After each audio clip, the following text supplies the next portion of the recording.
welcome to the panel. The world of music publishing today is as complex as it ever was, and particularly in the digital world, it is but important for the administrators of underlying compositions and works to be as swift and speedy as the others in the value chain. The simple trick is you snooze, you lose. To discuss the independent spirit and operations in the music publishing business, we have Mary Megan Peer here to give us the absolutely amazing story of Peer Music. Welcome to Music Matters, Mary Megan. Um, Peer Music is probably one of the last global indie publishers left with a large scale of operations, offices in about 28 countries around the world. Can you give us a bit of a background on Peer Music and the kind of writers and songwriters that you represent? Absolutely. As you said, we consider ourselves kind of a global independent company. For our writers, we offer the services that they would get from a major publisher in terms of having a presence in all of the major music markets around the world. But at the same time, we're a small company. We're an independent, and we offer boutique services. All of our writers who are signed to us have relationships with their local creative teams, also with creatives around the world, and they work closely with our synchronization staff. And we like to say that we're small enough that we all still talk to each other. We represent a huge range of catalog. We've been doing this for almost 80 years, so we've had some 80 years. Wow. So we've had some time to build up some catalog. We have Anglo, Latin, a lot of European works. We have a small but growing Asian catalog, and we represent kind of all genres and all styles. And what kind of writers or songs, just so that the audience is a bit familiar with your repertoire? Sure, so we... That's a few. Of course, going all the way back, Hoagie Carmichael, who wrote Georgia on My Mind and a number of other hits, was kind of an early writer. A.P. Carter, early country writer. More recently, Donovan, Catch the Wind, Mellow Yellow, all those wonderful songs. Buddy Holly, we represent most of the David Foster catalog. And then kind of hits from today, Esther Dean is a big songwriter who we represent, Tricky Stewart. So, you know, it really... all across the board. Right. And you have had an office in Asia since the 1990s, and you've recently done a JV in China, and I hear you're just about to dabble in India. Can you tell us your approach and logic behind the Asian markets? With what thought process do you enter? Sure. We look at Asia as a real growth opportunity. We've been, like a lot of Western publishers, we've been working in Japan for a long time because it has been such a significant market for Anglo music. And we've been working in the rest of the region since about the 1990s. We actively sign local writers and actively work with the collection societies here. The other thing that we do that we think is important is represent the interest of our Western writers in this region in terms of collecting royalties for them and obviously creating opportunities for them to collaborate with writers in this region and to get their songs used in this region. And can you tell us a little bit more about your venture in China? Oh yes, of course. An exciting new development for us. We've had a company in China for a few years, and we just recently launched a joint venture with a local production company in Beijing. We've signed 2 writers to that venture, and these are actually our first writers signed to us in mainland China. We have about 10 writers signed kind of through the rest of the region.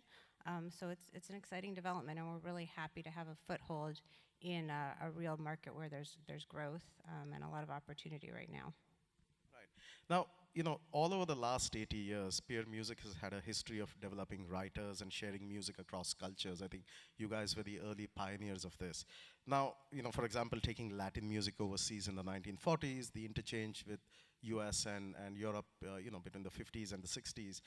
Do you see Asia and Asian music breaking out and crossing over like Latin hits? I mean, there is no one Asian music, just the diversity of the culture. So what do you feel? I mean, is there a real true global writer that you would emerge and take across musically? I think it's a question that has been asked on a few different panels I've seen this week, and I'm not sure anyone's had a real answer to it. I think that there's a lot of opportunity. There's certainly a great deal of both writing and performance talent throughout this region. And there's more of this culture that's becoming mainstream in the West, certainly more than there was 5 years ago, a lot more than there was 10 years ago. Obviously, K-pop is the biggest example. But a lot of Asian music has important niche markets in different Western markets, and I think those niche markets are becoming more mainstream. Everything's interconnected, so I think there's certainly opportunities in the future. I don't know if there's going to be kind of one thing that moves it along, or if there's going to be a number of acts and a number of countries that kind of make the movement together. Right. But would you see actively maybe a writer from your local stable here collaborating with a writer? Would that be something that you would actively pull together? Like, for example, in India at some stage back, a local Bollywood composer collaborated with Akon, and then they actually created a hit for a Bollywood movie, and that was very conscious effort. So likewise, would you see something like that happen with an Asian writer and maybe a big US songwriter? I think it's certainly possible. We do organize collaborations between our writers in different markets. The thing that's a little bit tough about the Asian markets is that there's a few styles that are very prominent here, and they do not necessarily work with what we're currently seeing in Western markets. But talented lyricists, great melodies, they travel. So we have a lot of faith in that. Right. Okay. So I'm going to ask you a personal question. Peer is a family-owned business, right? Does that put more pressure on you, or do you find that being independently owned is an asset in a majorly sort of conglomeratized world? I think being an independent publisher is important in a few different ways. First of all, we're independent in the sense that we are not associated with a record label, and that really gives us the opportunity to focus on publishing, to always do what's best for our songwriters and our catalog. So I think that kind of gives us a level of freedom and flexibility, perhaps, since we are not attached to the record side. The other thing that being an independent company does is it gives you a little bit more time to explore new markets. I think that if you're owned by a private equity firm, if you're owned by a public company, there's a lot of pressure for quarterly reporting, for constant growth every year, which is tough in general in the music business because it's such a hit-driven business. And I think in developing markets specifically, it's also tough to go into one if you know you're expected to deliver immediate results. So I think we're lucky that we have the ability to have a little bit more of a long-term view of going into markets. We can look at something from 2, 3, 4, 5 years out.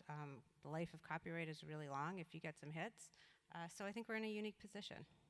Wow, 2, 3, 4, 5 years out. I mean, these days we're hearing about data and analytics and 2 months, 3 months, and quarters, right? But I guess that's what's contributed to your success in these markets. Now,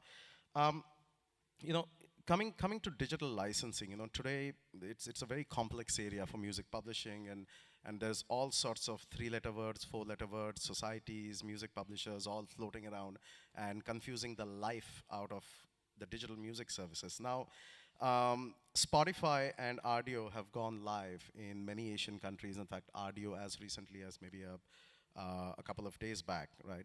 Share with us your experiences in markets like North America, South America, maybe Europe, and how you view the Asian digital licensing system and Peer's role in it, and what kind of changes you've done to ease the entry of these people in. Well, you're certainly right that digital rights are a complex area right now, but we look at them as very important. What we do as publishers is represent our writers in business decisions. So we look at the expertise that we've developed in other markets as being crucial for what we're doing here. We were the first independent publisher to do a pan-regional deal in Europe. That Europe moved very quickly into regional licensing compared to a lot of other territories because of a directive from the European Union. And we've used that experience as we've gone into regional deals in South America. And we certainly think it's important to make licensing available for the digital services. If they cannot license their rights in a way that makes sense for them, and that there's some ease in creating that license, then they don't launch. And we think that that's a real disservice to the consumer, since they don't get to enjoy good legal music services, and also to our writers if we've been obstructionists in that. So we really try to facilitate digital licensing whenever we can, and to make it something that works for the digital service, for the local society, for the publishers and the writers. I think that's a sort of refreshing approach. I mean, folks in the audience from Spotify and Radio and YouTube and everyone else may sort of like that. Now, I'm going to ask you a question, and this has been on my mind for a very long time, right? Are the societies cooperative with the publishing industries in Asia to simplify the growth of the digital services? I mean, the labels and the publishers is pretty much either a financial negotiation or a negotiation of rights. I think when it comes to societies, it gets a bit more complex. Now, as much as you see your role as simplifying things off, and I know that the labels are trying their best and really simplifying things, are the societies cooperative enough, do you think, in Asia particularly? To be honest, we'd like to see more cooperation. You mentioned several services that recently launched, and that shows us that there are deals being done.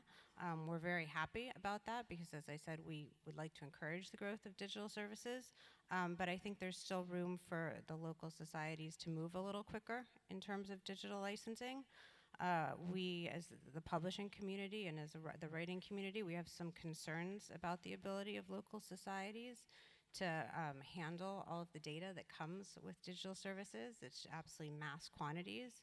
And it's important to us that they're able to take that data, report to us in a fair and transparent manner so that we can in turn report to our writers in the same manner. So I think it's an area where there's certainly room for improvement. Right, so that I think establishes the concern there. Another question I think related to societies, recently there have been publisher withdrawals from the US societies. And what do they mean for the rest of the world? I mean, could the majors and people like yourself really leave the US PROs and do all the work themselves? Well, I think we could have a whole panel discussion just on that question. So I'm going to try and be a little bit brief about it. Just in terms of what publisher withdrawal is, I know it's a term that's kind of thrown about a lot. It's very specific to the situation in the US. The major PROs, ASCAP and BMI, essentially operate under a license from the government, and the government says you can, in some ways, act like a monopoly, but you're obligated to license any user that comes to you for a license. So you can't say, I'm not going to license this radio station or this hotel chain or something. You must give everyone who comes to you a license. In some cases, those licenses are statutory rates. In other cases, it's a negotiated rate.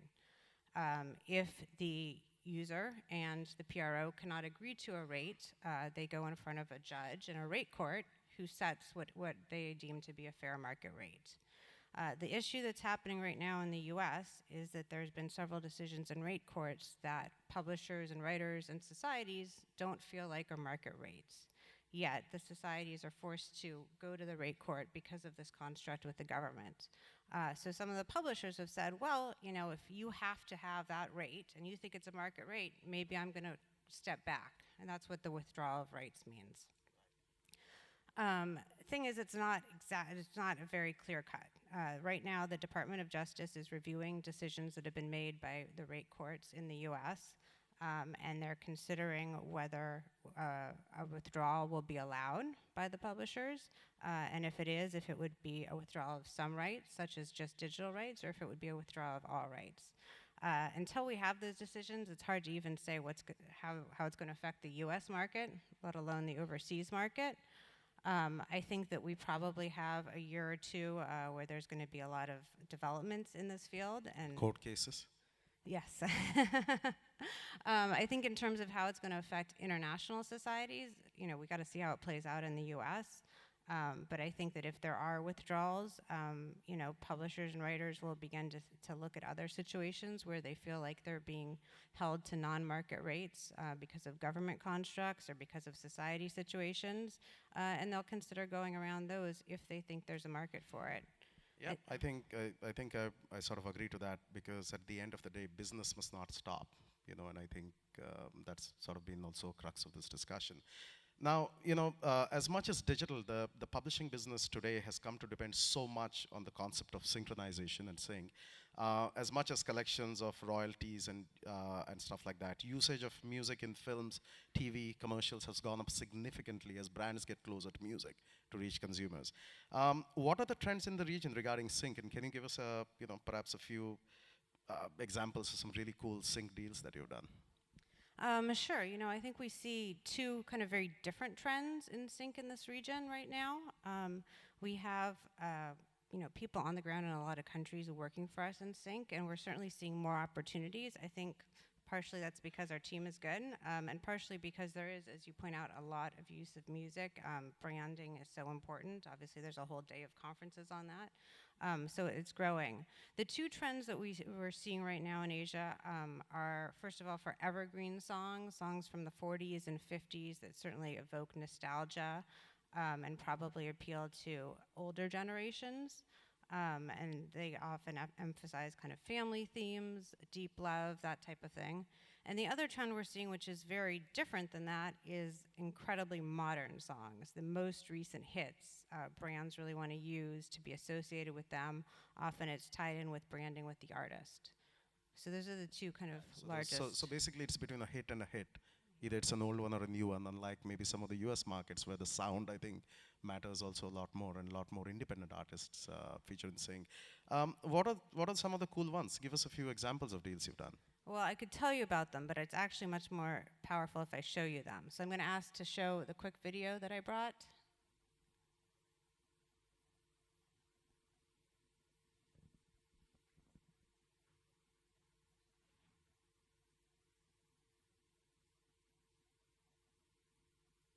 빵에서 설탕을 빼면 맛이 없다. 고정관념은 깨라고 있는 거다. 고집이 만든 무설탕 식빵. 68년 상미당 외길 정신, 빵의 길을 만듭니다. 手表我们不收的，不过你这只买不买？你不是说不收吗？这只我自己收。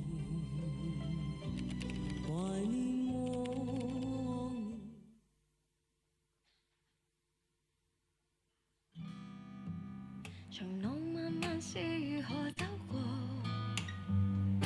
寧願讓我極忘形的我，離時代遠遠，沒人間亦可，毫無代價唱最幸福的歌，願我可。Move 與你音樂同路。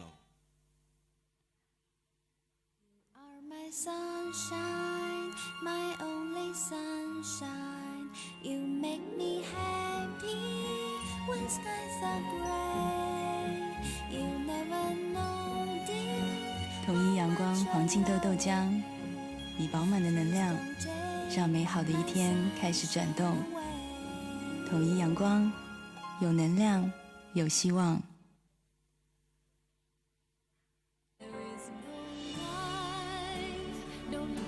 数あるエコ技術の中からその車を一番輝かせる技術は何かを考え選びそれぞれの車に乗せていく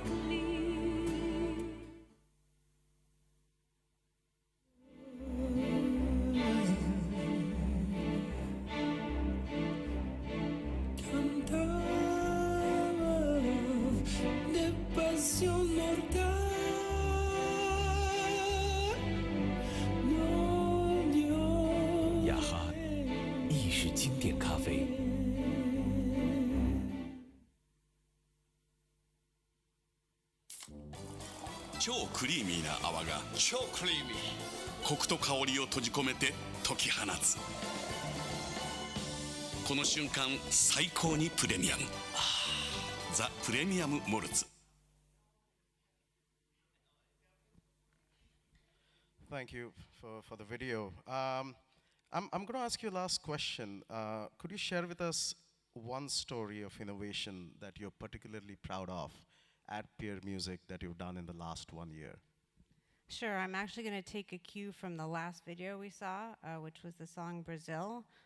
We consider ourselves very lucky to represent a lot of the music that people think about when they think of the country of Brazil. That song Brazil, also Mas Que Nada, which was redone by the Black Eyed Peas a few years ago. I know we're going to have AppDap on stage in a few minutes or hours today. So a couple years ago, our global synchronization team, which consists of people in a lot of different countries, decided to work together on a project because of the upcoming advertising events that are in Brazil next month. Obviously, the World Cup's kicking off, and then in 2 years, the Olympics in Rio. And so we worked to make sure that we knew our Brazilian catalog well, We found a lot of old masters and new masters of these works and kind of organized it, put it together in an accessible database online. We also made some vinyl records of some of these songs. Some of our teams did new remixes to make these works perhaps sound more applicable in today's advertising market. And I think it's really paid off. We have in 3 of the largest territories, the official World Cup broadcasters using one of our copyrights as their theme song for World Cup coverage. And we've had a number of ads, like the ad from Japan we just saw, were World Cup sponsors who wanted to use Brazilian rhythms. So it's a project we're proud of, and we think we get another go at it in 2 years. Oh, fantastic. I think that's a good example of being proactive in anticipation for something going on. We're unfortunately out of time. I'm just going to throw the floor open for questions if anyone's got. Well, I guess everyone's really completely up to date on publishing at the moment. Right, okay, everyone, could we just have a really, really big hand for Mary Megan?